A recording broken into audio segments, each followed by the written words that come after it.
Hi friends, అందరూ ఎలా ఉన్నారు? బాగున్నారా? ఈరోజు రెసిపీ టమాటా చట్నీ చాలా టేస్టీగా ఉంటుంది. ట్రై చేయండి.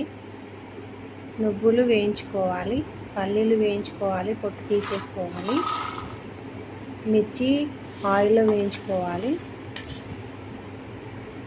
అన్నీ ఒక దాంట్లో వేసుకోవాలి. ఒక 4 ఎల్లిపాయలు, కొంచెం జీలకర్ర,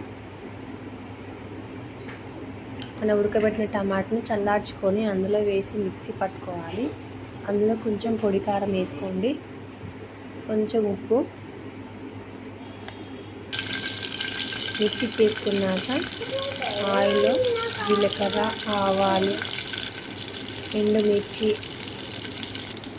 కరివేపాకు, కొంచెం పసుపు వేసుకొని మంచిగా వేయించుకున్నాక మనం మిక్సీ పట్టిన టమాటా పేస్ట్ని అందులో వేసుకొని కలుపుకోవడమే. ఒకసారి ట్రై చేయండి.